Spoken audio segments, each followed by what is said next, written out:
Ya, saudara, sebelum jeda tadi saya sempat memunculkan pertanyaan, apakah ada kandidat presiden yang akan melakukan perubahan porsi alokasi pos belanja anggaran pertahanan? Nah, sebagai contoh begini saya ilustrasikan. Apakah ada calon presiden yang mempunyai visi melakukan restrukturisasi organisasi TNI menjadi lebih ramping dibandingkan sekarang? Karena ini implikasinya perampingan organisasi TNI ini memberikan implikasi langsung pada berkurangnya besaran pos belanja dan belanja pegawai dan dapat dialihkan pada pos belanja modal, karena belanja modalnya yang dinilai saat ini lebih seksi begitu, isunya lebih penting untuk diperhatikan. Saya akan mulai dari yang eksis dulu saat ini menjadi Menteri Pertahanan yang juga maju menjadi calon presiden, Bung Daniel. Pak Prabowo kira-kira ada visi ke sana untuk merampingkan struktur organisasi TNI, karena kita lihat memang cukup besar anggarannya untuk belanja besarannya untuk belanja pegawai dibandingkan belanja modal akhir-akhir ini. Ya, Mas Radi, memang kalau kita membahas postur anggaran dari pertahanan Republik Indonesia, memang kita harus pahami juga bahwasannya ketika bicara anggaran Kementerian Pertahanan misalnya, yang misalnya 2023 134 triliun, itu kan bicara anggaran Kementerian Pertahanan saja gitu kira-kira. Ya. Kenapa? Karena ada 4 organisasi di situ. Pertama, Kementerian Pertahanan itu sendiri, kemudian kedua Mabes TNI, Ya. kemudian ketiga TNI Angkatan Darat, Laut, dan Udara. Ada 5, Pak. Jadi dibagi ke 5 organisasi itu. Maka kemudian terkesan besar. Kemudian kedua yang perlu dipahami juga adalah memang postur anggaran alokasi terbesar itu adalah untuk belanja gaji prajurit, personal. Nah, kalau kemudian dikaitkan dengan pertanyaan Anda, apakah ada visi misi dari Pak Prabowo dan Mas Gibran untuk merampingkan prajurit atau mengurangi prajurit? Tidak sama sekali. Kenapa? Karena justru kalau bicara tentang personal prajurit, kita relatif sangat kecil dibandingkan negara-negara lain dengan jumlah 275 juta, jumlah personel TNI aktif kita itu hanya kurang lebih sekitar 400.000 dan jumlah itu kurang. Itulah kenapa, karena ada keterbatasan anggaran untuk memperkuat TNI, kita melakukan rekrutmen terhadap Komcat. Itu terkait karena kita juga ingin melakukan ekonomisasi dan efisiensi terhadap anggaran. Karena kita, kalau kita rekrut prajurit organik secara maksimal, maka secara otomatis anggaran kita tidak capable untuk mengcover itu. Nah, oleh sebab salah satu strateginya adalah rekrutmen Komcat. Nah, kami selalu menolak wacana-wacana memperamping jumlah prajurit. Kenapa? Karena ini seperti agenda-agenda pihak lain untuk memperlemah TNI kita, untuk memperlemah pertahanan kita. Padahal tadi saya sebutkan bahwasannya justru kalau kita bandingkan dengan negara lain, dengan postur kita jumlah penduduknya terbesar nomor 4 di dunia, itu kita prajurit kita sedikit sekali dengan jumlah Bung Daniel, yang luar biasa besar, itu sedikit sekali. Bung Daniel, sebelum lebih jauh, sebenarnya yang dimaksud oleh saya itu bukan mengurangi prajuritnya, tapi jumlah perwira tingginya, satuan-satuan yang ada di TNI, karena perwira tingginya yang banyak, prajuritnya justru tidak merata secara secara kesejahteraan begitu. Ini lebih banyak kepada perwira tinggi. Nah, maksud saya itu mengurangi porsi belanja pegawai kepada perwira tinggi. Mas, justru belanja terbesar kita itu terkait dengan jumlah prajurit, gitu. Tidak ada terkait dengan struktur perwira dan sebagainya, dan itu proporsional. Kenapa? Karena kalau terkait dengan SDM pasti jumlah, misalnya ya, jumlah jenderal bintang 4 ya paling kalau di TNI paling ada 4 orang gitu ya. Jadi kemudian di bawahnya bintang 3 ada berapa, bintang 2 ada berapa, dan itu relatif relatif tidak banyak.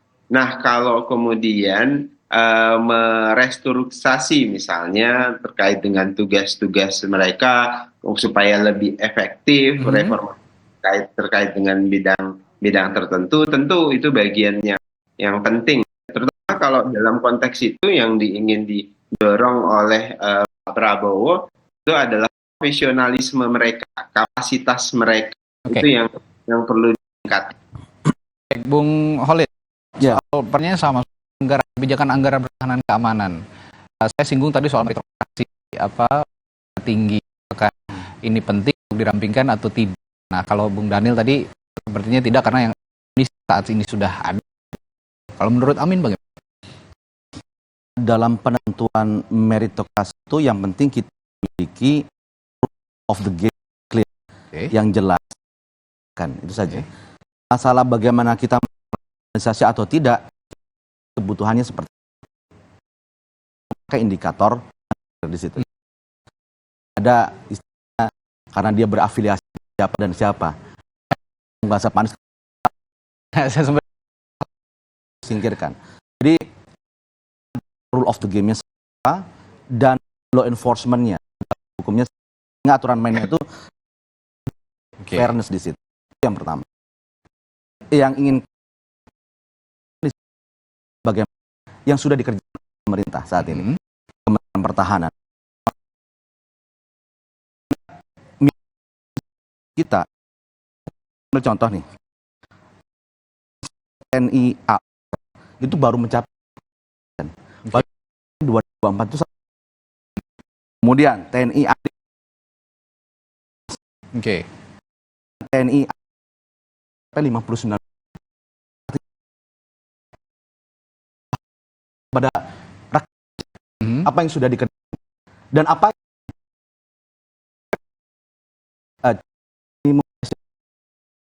tersebut realisasi dengan baik harus dievaluasi sehingga ini adalah sangat krusial, hal yang basic. Apa ya, sebagai GM dari Bang Tuhan bisa apa ya?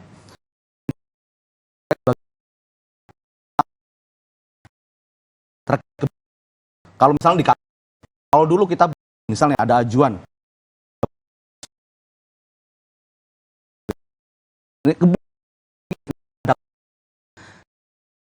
bagaimana dirinya pertahanan, industri pertahanan. Misal tinggi lagi pertahanan. Tapi policy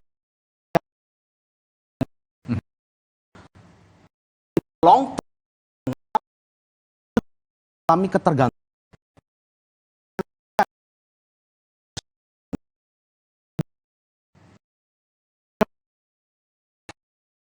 ya, atau hanya 10 tahun terakhir. Apa dalam aman wujud atau ketergantungan impor kepada kebutuhan. Nah, ini yang kita juga sudah mimpin kepada terkait ketergantungan impor. Sebelum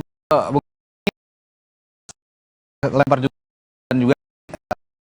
bergerak di tim Ganjar Mahfud, kita akan upayakan terus. Bung Daniel dulu, yang disinggung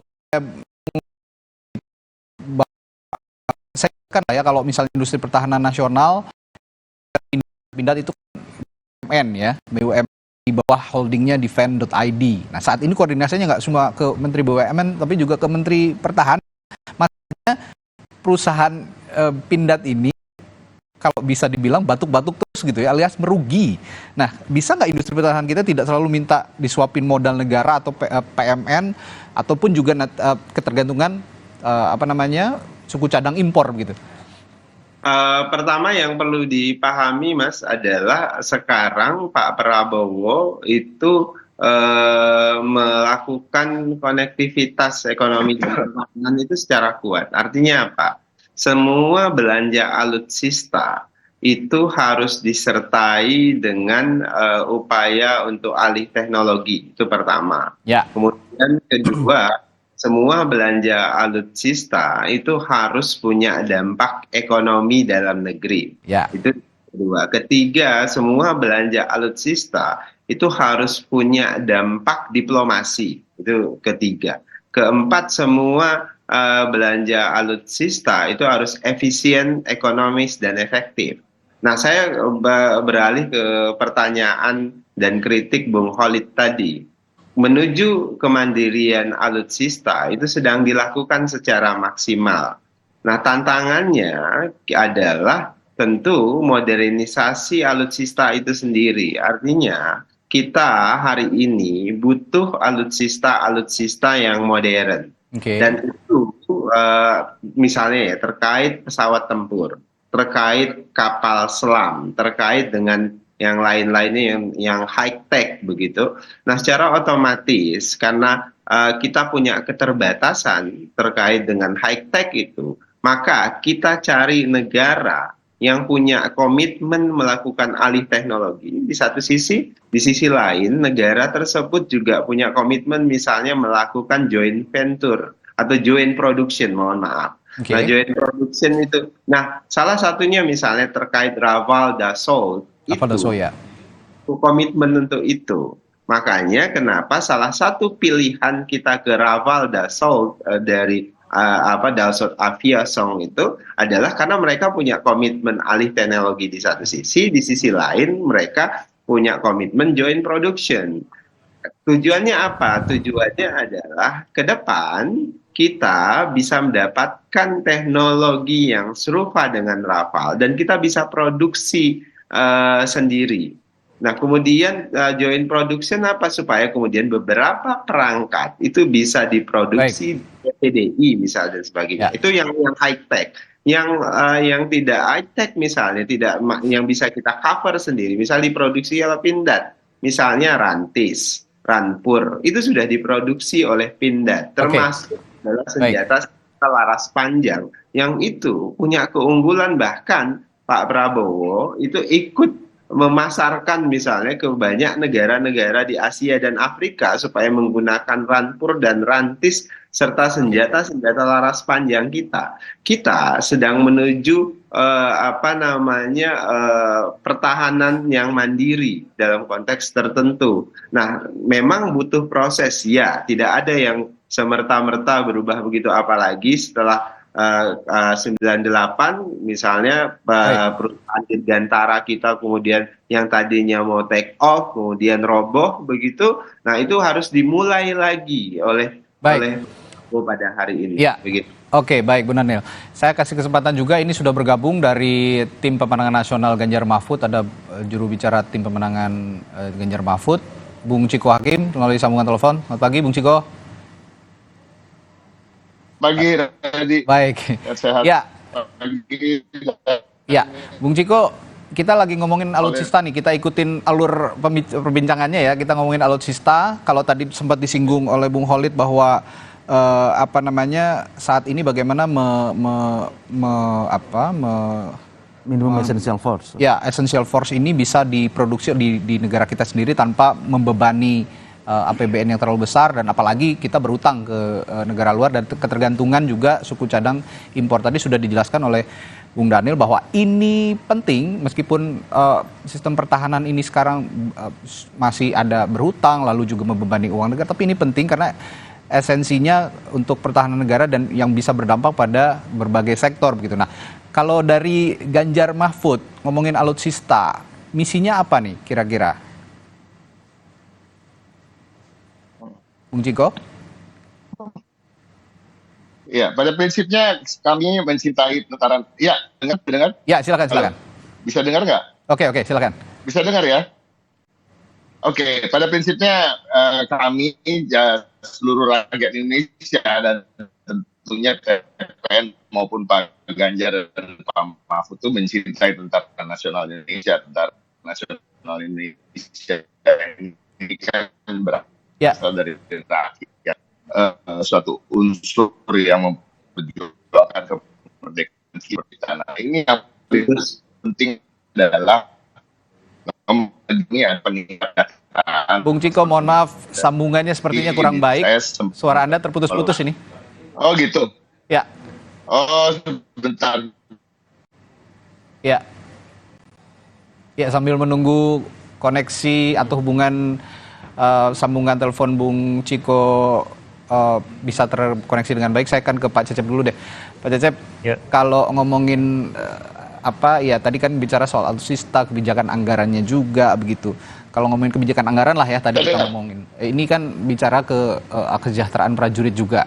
Nah, apakah kebijakan anggaran yang mengarah kepada kesejahteraan prajurit ini, ya saya pertanyaannya sama, bisa mengaruhi juga potensi pemilih nasional dalam Pilpres? Karena begini, kalau ngomongin prajurit kan saya juga punya saudara misalnya sepupu seorang prajurit TNI gitu. Ini kan bisa juga dipengaruhi pilihannya melalui, meskipun tidak boleh mengampanyekan capres-cawapres itu, bisa memengaruhi saudaranya atau siapapun. Soal kesejahteraan ini apakah sepenting itu isunya?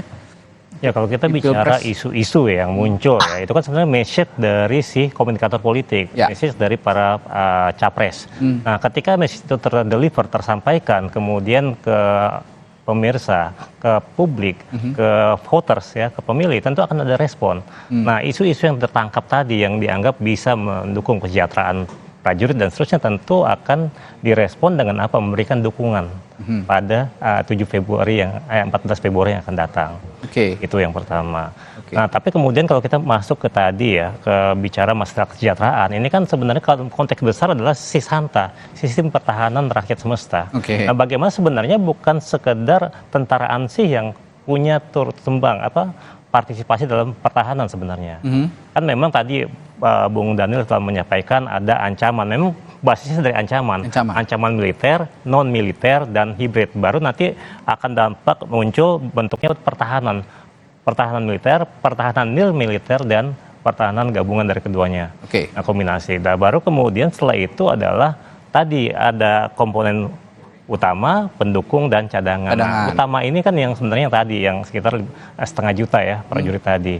Nah, tentu kan di luar itu ada pendukung dan cadangan. Nah, ini yang kemudian semuanya punya andil dalam mempertahankan Republik ini sebenarnya. Oke. Baik, saya kembali ke Bung Ciko. Bung Ciko sudah terkoneksi kembali ya? Yes.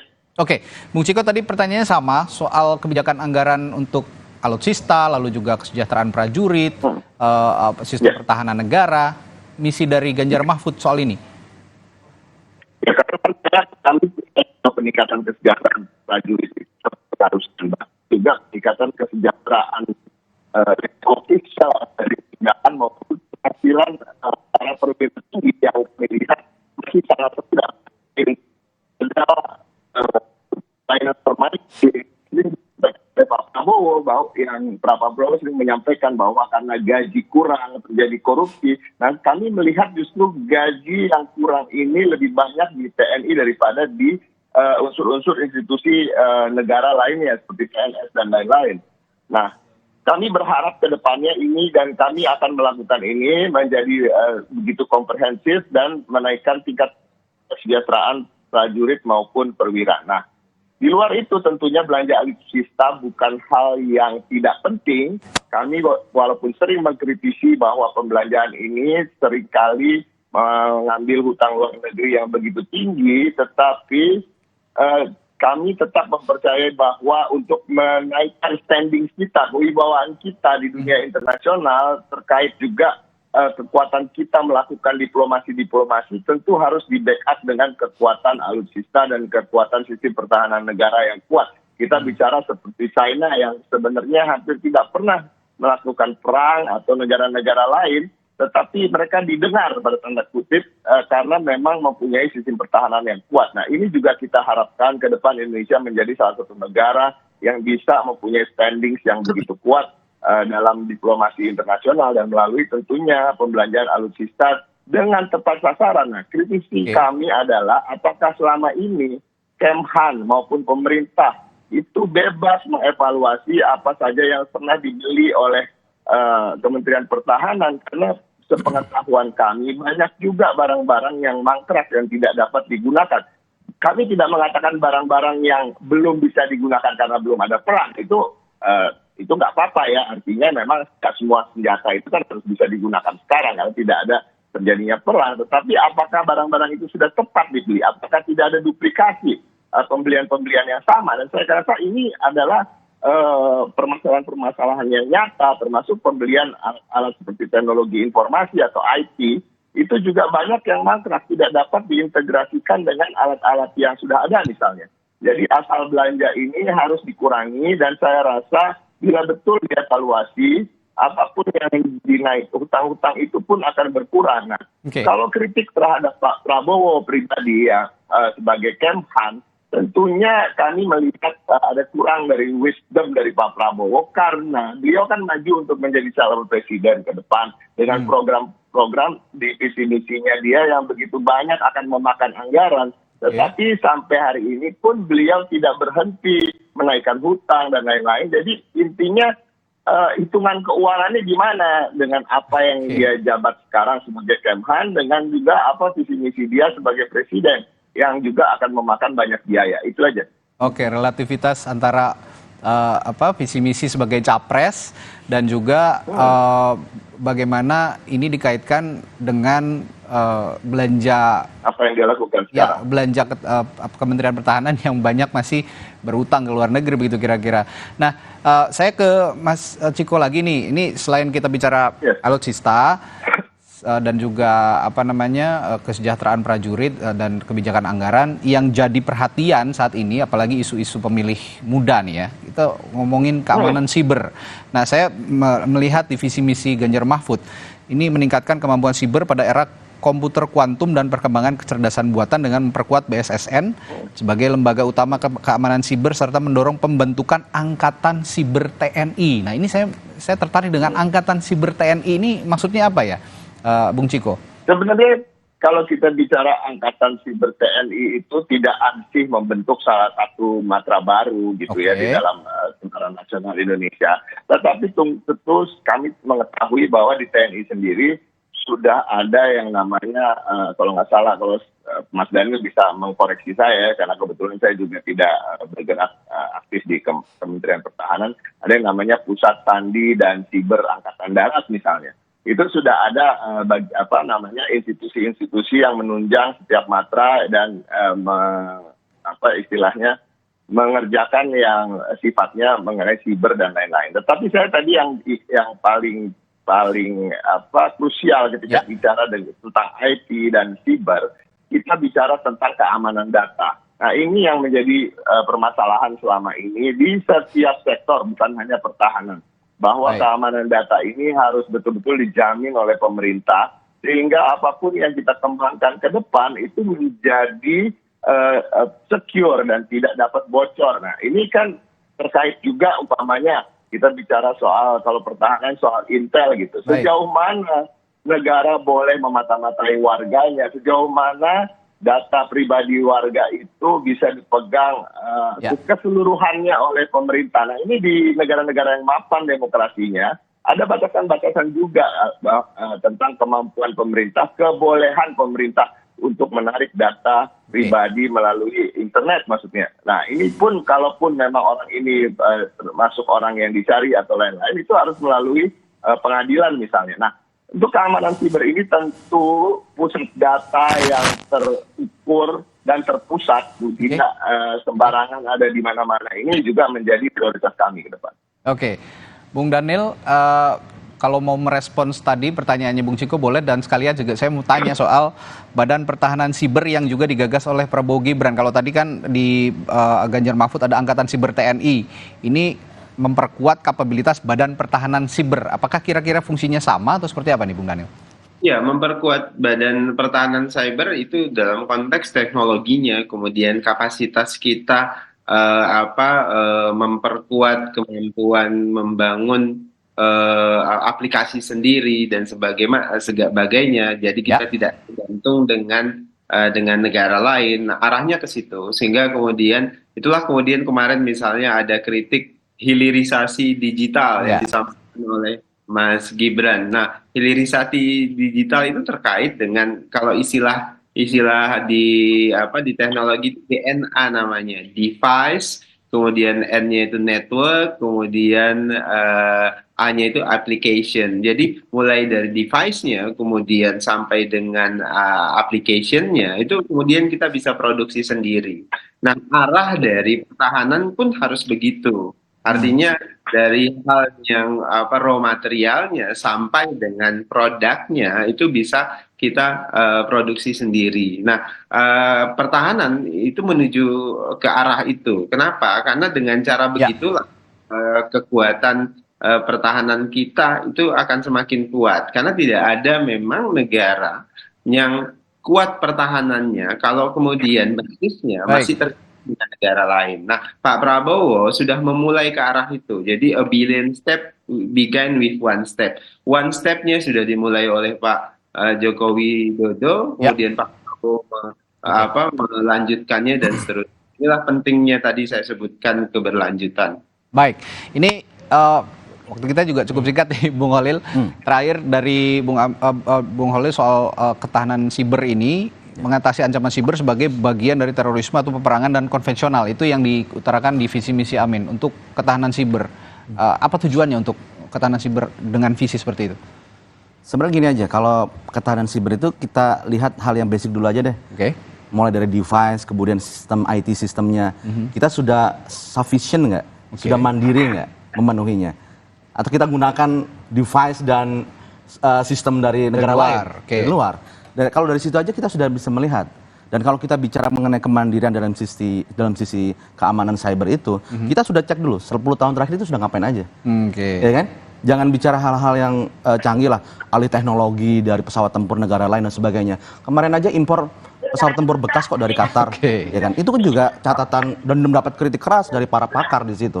Katanya mau alih teknologi, kenapa impor pesawat tempur bekas? Alih teknologinya di mana gitu? Ini juga harus kita lihat, rekam jejak ini juga harus kita lihat. Kalau kita bicara keamanan cyber, ya kita harus lihat apa kita sudah bikin device sendiri, apakah kita sudah bikin teknologi sendiri, atau kita menggunakan teknologi yang lain. Kalau menggunakan teknologi negara lain kan semua itu bisa diambil data-datanya. Dan ini menjadi sebuah catatan yang harus kita kritisi. Karena ini sudah 10 tahun berjalan loh. Jadi ini yang harus kita lebih kritisi. Catatannya kalau mau ngomongin siber, teknologinya dulu nih dikencengin di Indonesia. Jangan malah dari luar terus begitu ya, kira-kira yang dioptimalkan. Terakhir Pak Cecep, ini kita sudah simak tadi ketiga tim ses juga mengutarakan. Terakhir, yang ingin saya tanyakan sebenarnya dari tema ini, siapa sih sebenarnya capres yang paling diuntungkan dengan tema ini? Oke, jadi sebelum masuk ke sana mungkin ya Mas, saya ingin sampaikan bahwa dunia saat ini memasuki dunia VUCA. Dunia yang penuh volatility, uncertainty, complexity dan ambiguity. Jadi dunia ini perubahannya demikian cepat, kemudian demikian kompleks, banyak persoalan, ditentukan oleh banyak persoalan, kemudian juga nggak jelas gitu, serta tidak ada kebenaran mutlak. Nah, ini yang harus menjadi tantangan dari tiga capres yang ada. Dan dengan masyarakat 5.0 ya, kemudian dengan keamanan cyber dan seterusnya, tentu saya mengharapkan capres yang ada ini bukan sekedar bicara tentang matra darat, laut, udara, bahkan di luar negeri sudah ada matra space ya, luar angkasa.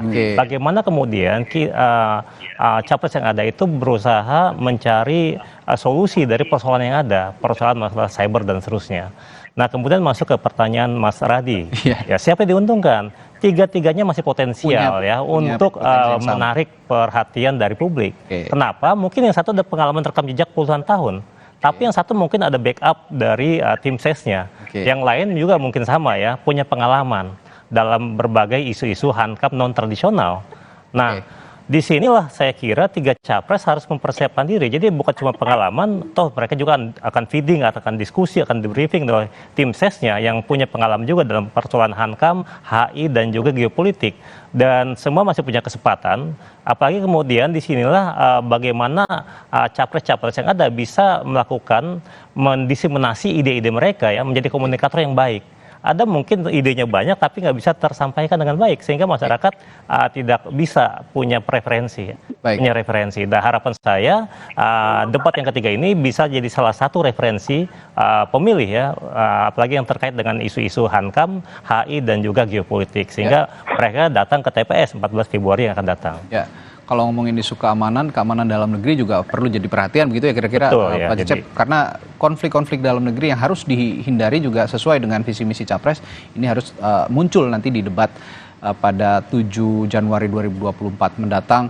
Konflik-konflik di daerah timur yang harus dihindari, lalu juga kebijakan hubungan internasional seperti komitmen terhadap kemerdekaan Palestina misalnya, itu juga jadi isu-isu penting yang bisa diangkat dan disederhanakan kalimatnya, komunikasi politiknya dalam debat 7 Januari nanti, debat Capres 7 Januari. Baik, terima kasih dari tim kampanye Prabowo Gibran, Bung Daniel Ahzar Simanjuntak, dari Timnas Amin, Bung Khalil, Pak Cecep, dan di sambungan telepon juga tadi di ujung telepon ada Bung Ciko Hakim dari TPN Ganjar Mahfud. Terima kasih. Bukan nanti apa yang kita bicarakan kali ini juga bisa muncul di permukaan pada debat Capres pada 7 Januari 2024 mendatang. Sehat selalu Bapak-Bapak. Sampai jumpa lagi. Terima kasih. Saudara, setelah Salam. jeda, kami di Sapa Indonesia Pagi masih akan kembali dengan laporan langsung pasca ledakan smelter di Morowali, Sulawesi Tengah yang kini korbannya yang tewas bertambah menjadi 18 orang. Kami segera kembali.